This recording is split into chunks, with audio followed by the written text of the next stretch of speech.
মনে পড়ে যায় খালেদা জিয়া যে বলেছিলেন যে একমাত্র পাগল এবং শিশু ছাড়া আর কেউ নিরপেক্ষ নয়, এবং যে কারণে তিনি তত্ত্বাবধায়ক সরকার ব্যবস্থার বিপরীতে দাঁড়িয়ে তখন 15ই ফেব্রুয়ারি নির্বাচনটি অনুষ্ঠান করেছিলেন। সেই কথাটি আপনাদের আবার স্মরণে আসবে যখন আপনাদেরকে আমি এই বিষয়টা জানাবো যে তত্ত্বাবধায়ক সরকার ব্যবস্থা ফিরেছে বটে, কিন্তু প্রধান উপদেষ্টা কে হবেন সে বিষয়ে কিন্তু কোনো মীমাংসা হয় না। বাংলাদেশের সংবিধানে তত্ত্বাবধায়ক সরকার ব্যবস্থা অন্তর্ভুক্ত করে আনা ত্রয়োদশ সংশোধনী বাতিল করে 14 বছর আগে অর্থাৎ 2011 সালে দেওয়া রায়টি পুরোটাই বাতিল করেছেন আপিল বিভাগ। প্রধান বিচারপতি সৈয়দ রেফাত আহমেদের নেতৃত্বাধীন 7 সদস্যের আপিল বিভাগ সর্বসম্মতিতে এই রায় দিয়েছেন, এবং এই রায়ে বলা হয়েছে যে নির্দলীয় তত্ত্বাবধায়ক সরকার সম্পর্কিত বিধানাবলী এই রায়ের মাধ্যমে পুনরুজ্জীবিত ও সক্রিয় করা হলো। মানে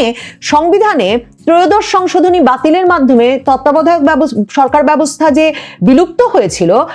প্রধান বিচারপতির এই বেঞ্চ বলছেন যে এই রায়ের মাধ্যমে বিধানাবলী পুনরুজ্জীবিত এবং সক্রিয় হয়ে গেছে। অথচ এই পুনরুজ্জীবিত এবং সক্রিয় হওয়ার পরেও এখন বলা হচ্ছে যে আগামী নির্বাচন, ফেব্রুয়ারির নির্বাচনটা অন্তর্বর্তীকালীন সরকার ইউনূস সরকারের অধীনেই অনুষ্ঠিত হবে,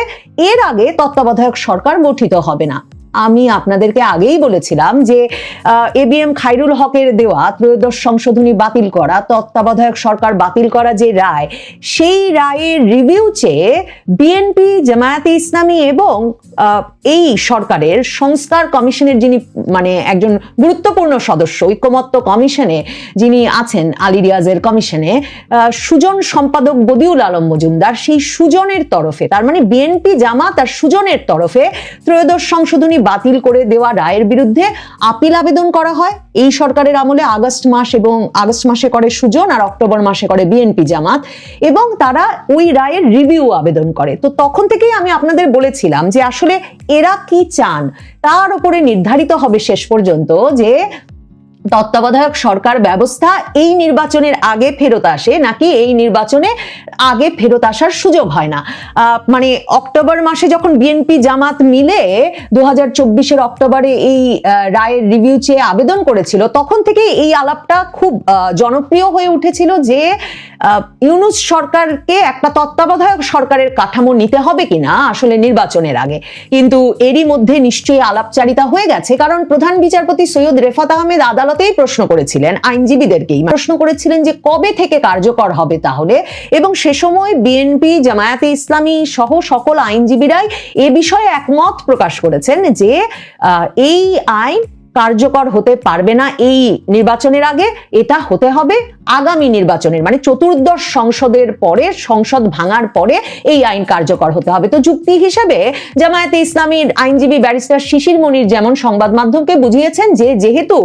আইন বলে যে সংসদ ভাঙার 15 দিনের মধ্যে তত্ত্বাবধায়ক সরকার গঠিত হতে হয়, আর সংসদ যেহেতু সেই 2024-এর আগস্টেই ভেঙে গেছে এবং বর্তমানে কোনো সংসদ নাই, কাজেই এখন তত্ত্বাবধায়ক সরকার গঠিত হওয়ার কোনো সুযোগ নাই। কিন্তু প্রশ্ন হচ্ছে যে আদালত বলে দিয়েছে তত্ত্বাবধায়ক সরকার ব্যবস্থাকেই নির্বাচনকালীন সরকার ব্যবস্থা হিসেবে গ্রহণ করে আইনটি পুনরুজ্জীবিত এবং সক্রিয় হয়ে গেছে। মানে ব্যাপারটা অনেকটা এমন যে আমি একটা সংবিধান লিখেছি এবং লিখে বলছি যে আমি যদি দেশ স্বাধীন করতে পারি তাহলে এই সংবিধানটি সেদিন থেকে কার্যকর হবে, কিন্তু বলছি সংবিধানটি কার্যকর হয়ে গেছে। মানে ব্যাপারটা এত গোলমেলে হয়েছে যে গোলমেলে বিষয়টা আইনের দৃষ্টিতে দেখলে অনেকটা ডক্টর ইউনূসের সরকার গঠন হয়েছে যেমন একটা গোলমেলে অবস্থায়, যে বাংলাদেশে অন্তর্বর্তীকালীন সরকারের কোনো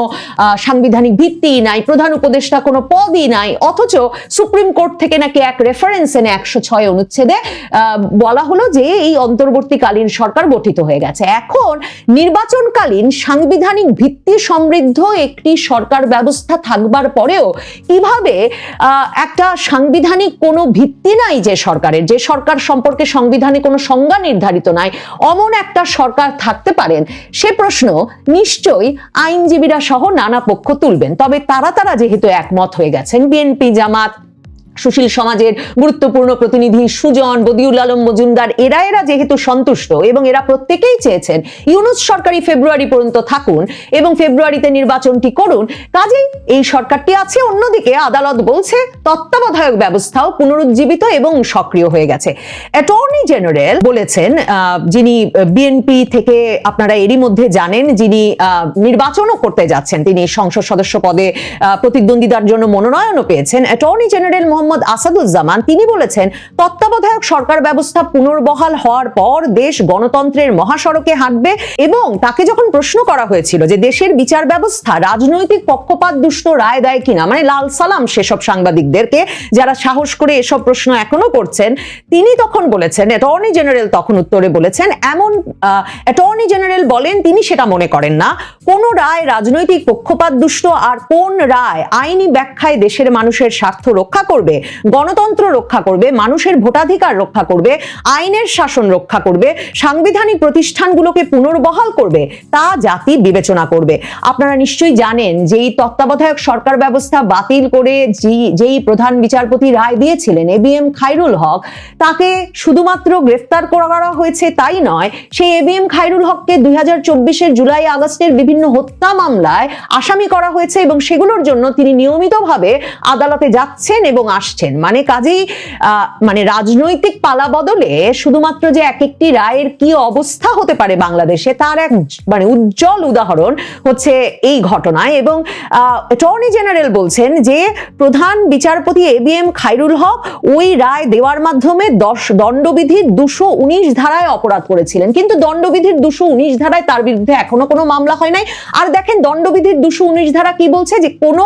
সরকারি কর্মকর্তা বা কোনো সরকারি কর্মচারী যদি দুর্নীতির সাথে বা বিদ্বেষপূর্ণভাবে বিচারিক প্রক্রিয়ার কোনো পর্যায়ে এমন কোনো আদেশ লেখেন যেটা আইনের পরিপন্থী। এখন একটা রায় দিয়েছেন একজন বিচারপতি, সেই রায় আপিল হয়েছে, রিভিউ হয়েছে এবং রিভিউয়ে সেই রায় বাতিল হয়ে গেছে,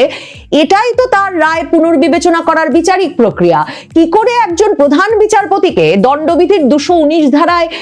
অভিযুক্ত করা উচিত বলে অ্যাটর্নি জেনারেল বলছেন, এবং তাহলে কেন তাতে অভিযুক্ত না করে তাকে হত্যা মামলায়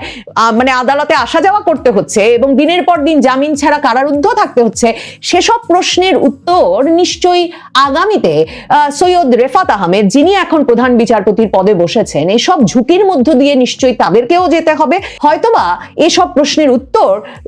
মানে তখন তাদেরকেও খুঁজতে হবে। এমন একটা পরিস্থিতি এই তত্ত্বাবধায়ক সরকার ব্যবস্থার রায় বাতিলের ঘটনাটিও আমাদেরকে আবারও মনে করিয়ে দিল। কিন্তু শুধু যে তত্ত্বাবধায়ক সরকার ব্যবস্থা পুনরুজ্জীবিত হয়ে গেছে, সংবিধানে চলে এসেছে, কিন্তু ইউনূস সরকার থাকবেন, তত্ত্বাবধায়ক সরকার ব্যবস্থা গৃহীত হবে না, শুধু তাই নয়, তত্ত্বাবধায়ক সরকার ব্যবস্থা কি সত্যিই চলে আসছে? এই যে গণতন্ত্রের মহাসড়কে হাঁটবেন বলে বিএনপি থেকে নমিনেশন পাওয়া অ্যাটর্নি জেনারেল মোহাম্মদ আসাদুজ্জামান বলছেন, কিন্তু বিএনপি নেতা আমির খসরু মাহমুদ চৌধুরী, তাকে যখন জিজ্ঞেস করা হয়েছিল তত্ত্বাবধায়ক সরকার ব্যবস্থা ফিরে আসার বিষয়ে প্রতিক্রিয়া জানাতে, তিনি তখন তার প্রতিক্রিয়ায় বলেছেন যে অনির্বাচিত সরকারের অধীনে দেশ কতটা পেছাতে পারে সেটা মানুষ দেখেছে, জনগণের রায় নিয়ে কাজ করতে যতটা সহজ হয় সেটা অনির্বাচিত সরকারের দ্বারা হয় না। মনে পড়ে যায় খালেদা জিয়া যে বলেছিলেন যে একমাত্র পাগল এবং শিশু ছাড়া আর কেউ নিরপেক্ষ নয়, এবং যে কারণে তিনি তত্ত্বাবধায়ক সরকার ব্যবস্থার বিপরীতে দাঁড়িয়ে তখন 15 ফেব্রুয়ারি নির্বাচনটি অনুষ্ঠান করেছিলেন। সেই কথাটি আপনাদের আবার স্মরণে আসবে যখন আপনাদেরকে আমি এই বিষয়টা জানাবো যে তত্ত্বাবধায়ক সরকার ব্যবস্থা ফিরেছে বটে, কিন্তু প্রধান উপদেষ্টা কে হবেন সে বিষয়ে কিন্তু কোনো মীমাংসা হয় নাই। ত্রয়োদশ সংশোধনী, যেটা আজকে অটোমেটিক্যালি নাকি সংবিধানে ফিরে গেল বলে প্রধান বিচারপতির বেঞ্চ বললেন, সেখানে লেখা আছে যে প্রধান উপদেষ্টা হবেন সদ্য সাবেক প্রধান বিচারপতি। খায়রুল হক যে রায় দিয়েছিলেন তার প্রধান ভিত্তি ছিল যে তিনি বলেছিলেন যে এই যে বিচারালয়কে ক্ষমতার কেন্দ্র করবার জন্য বা ক্ষমতার ভাগাভাগি দেওয়ার জন্য বিচারালয়কে একটা রাজনীতির সাথে সম্পৃক্ত করে একে বিতর্কিত করার যে চেষ্টা, সেটা থেকে বাঁচতেও এই তত্ত্বাবধায়ক সরকার ব্যবস্থা থেকে বেরিয়ে আসা উচিত। কারণ মনে করে দেখেন যে 1/11 সরকারটা কোন সময়ে গঠিত হলো, যখন বিএনপি একজন প্রধান বিচারপতিকে সদ্য সাবেক প্রধান বিচারপতি বানাতে তার অবসরের বয়স বাড়ালেন এবং সেই KM হাসানকে আর কেউ মেনে নিতে রাজি হলেন না। এই তো বিচারপতিদেরকে মানে একরকমের বিতর্কের মুখে নিয়ে এসে প্রধান উপদেষ্টা করার চেষ্টা বানচালের একটা মানে উজ্জ্বল উদাহরণ। এবার জুলাই সনদ যে গঠিত হতে যাচ্ছে এবং ডক্টর ইউনূস যে বলেছেন গণভোট হবে, সেদিন যে 4টি প্রশ্নের উত্তরে গণভোটে অংশ নিতে হবে জনগণকে, প্রথম প্রশ্নটি কিন্তু তত্ত্বাবধায়ক সরকার ব্যবস্থা বিষয়ে, এবং জুলাই সনদে একেবারে পূর্ণাঙ্গভাবে বদলে ফেলা হয়েছে তত্ত্বাবধায়ক সরকারের কাঠামোটিকে। মানে এবিএম খায়রুল হক যে বলেছিলেন বিচারালয়কে যুক্ত করা ঠিক হবে না, সেই আদর্শটার উপর মাথায় রেখে সে বিষয়ে একমত হয়ে কিন্তু জুলাই সনদে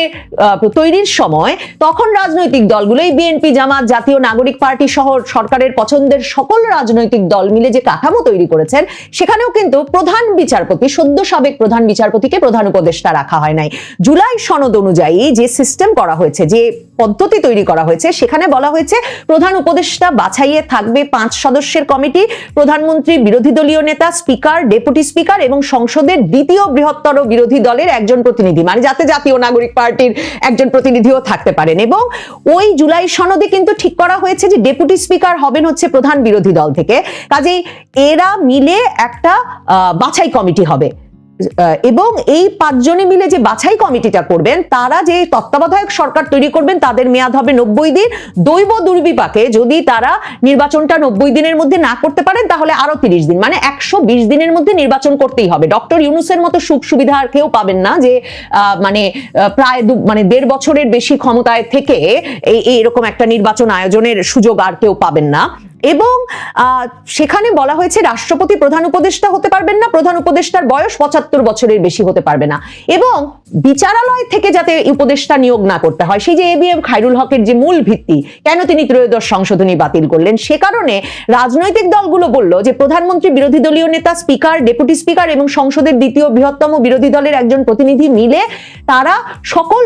সংসদে যতগুলো রাজনৈতিক দল আছে তাদের প্রত্যেকের কাছ থেকে নাম নেবেন এবং সেসব নামের ভিত্তিতে তারা একমত হওয়ার চেষ্টা করবেন, একজনকে খুঁজে বের করার চেষ্টা করবেন যাদের বিষয়ে তারা সকলে একমত। এবং এটা যদি করা না যায়, তারপরে সরকারি দল এবং জোট তারা 5 জন উপযুক্ত ব্যক্তির নাম দেবে, প্রধান বিরোধী দল বা জোট 5 জন উপযুক্ত ব্যক্তির নাম দেবে, আর দ্বিতীয় বৃহত্তম বিরোধী দল যারা, তারা তখন আরো 2 জন, মানে তখন 12 জন নিয়ে সিলেক্ট করা হবে। এর পরেও যদি ওই 5 জনের কমিটি একজনকে সকলের ঐকমত্যের ভিত্তিতে মেনে নিতে না পারেন, তখন সরকারি জোট একজনের নাম দেবে, বিরোধী জোট একজনের নাম দেবে, দ্বিতীয় বৃহত্তম বিরোধী দল একজনের নাম দেবে। ওই 3 জনের মধ্য থেকেও যদি একমত হওয়া সম্ভব না হয়, তখন একজন আপিল বিভাগের বিচারপতি এবং একজন হাইকোর্ট বিভাগের বিচারপতিকে ওই কমিটি, প্রধান উপদেষ্টা বাছাই কমিটিতে যুক্ত করা হবে, এবং সেই হাইকোর্ট বিভাগ আর আপিল বিভাগের বিচারপতি খুঁজে বের করতে আবার বিচারপতিরা কি করে একটা বাছাই কমিটি করবেন সেই বিষয়েও জুলাই সনদে স্পষ্টভাবে লেখা আছে। তার মানে 5 জনের সঙ্গে এসে তখন 2 জন বিচারপতি যুক্ত হবেন। তারা যুক্ত হওয়ার পরে এই 7 সদস্য বিশিষ্ট উক্ত বাছাই কমিটির সদস্যগণ তখন গোপন ব্যালটে র্যাঙ্ক চয়েস বা ক্রমভিত্তিক ভোটিং পদ্ধতি তৈরি করে উক্ত সংক্ষিপ্ত তালিকা থেকে, মানে শেষে যে 3 জন এসে উপস্থিত হলেন, ওই 3 জন থেকে একজনকে পরবর্তী তত্ত্বাবধায়ক সরকারের প্রধান উপদেষ্টা হিসেবে বেছে নেবেন। এবং তখন বোঝেন যে এরপর প্রধান উপদেষ্টা যদি যিনি হবেন তিনি হতে রাজি না হলে কি হবে, এই সব কিছুও লেখা আছে। তার মানে ওই যে খালেদা জিয়া যে বলেছেন যে পাগল আর শিশু ছাড়া কোনো নিরপেক্ষ ব্যক্তি নাই, তার মানে রাজনৈতিক দলগুলোকে জুলাই সনদেও কি পরিমাণ তারা মাথা ঘামিয়েছেন যে সত্যি কি একমত হওয়া যাবে কি যাবে না কোনো ব্যক্তিকে পছন্দ করার ক্ষেত্রে সেই বিষয়টা নিয়ে। তার মানে প্রধান উপদেষ্টা কে হবেন সেটা নির্ধারণটাই যে সবচেয়ে বিতর্কিত বিষয়, এবং এই বিতর্কের ঊর্ধ্বে যে কাউকে রাখা যাচ্ছে না, কাউকে যে বিশ্বাস করা যাচ্ছে না, জুলাই সনদে যে সব পথ পরিক্রমা নির্ধারণ করা হয়েছে সেটা থেকেও পরিষ্কার। এখন জামায়াতে ইসলামীর আইনজীবী ব্যারিস্টার শিশির মনির সংবাদ মাধ্যমকে এটাও ব্যাখ্যা করেছেন যে হ্যাঁ, প্রধান বিচারপতির দেওয়া বেঞ্চের রায়ের মাধ্যমে, রিভিউ এর শুনানির মাধ্যমে ত্রয়োদশ সংশোধনী সংবিধানে আবার ফেরত এসেছে বটে, কিন্তু ত্রয়োদশ সংশোধনীতে তত্ত্বাবধায়ক সরকারের যে কাঠামো আছে জুলাই সনদ গণভোটে গৃহীত হলে সেই কাঠামো আবার পূর্ণাঙ্গভাবে বদলে যাবে। তাহলে তত্ত্বাবধায়ক সরকার ব্যবস্থাটা যে এখন ফিরে এলো, তার আসলে লাভটা কি হলো? একদিকে আগামী নির্বাচনের আগে সেটি গৃহীত হচ্ছে না, দ্বিতীয়ত, গণভোটের মাধ্যমে সেটা গৃহীত হলেই কেবলমাত্র তার মানে আগামী সংসদ সেটা গ্রহণ করতে পারে যদি তাদের যে সাংবিধানিক কমিশন গঠিত হবে সংসদ সদস্যদের নিয়ে, সাংবিধানিক সংস্কার কমিটি, সেই সংস্কার কমিটির আলাপ আলোচনায় যদি তারা একমত হতে পারেন, এবং তারপর সবচেয়ে গুরুত্বপূর্ণ যেটা, পরবর্তী সংসদ 14তম সংসদ, চতুর্দশ সংসদ ভেঙে যাওয়ার পরে 15 দিনের মধ্যে যদি সত্যিকার অর্থেই রাজনৈতিক দলগুলো, প্রধানমন্ত্রী, বিরোধী দলীয় নেতা, স্পিকার, ডেপুটি স্পিকার এবং দ্বিতীয় বৃহত্তম বিরোধী দলের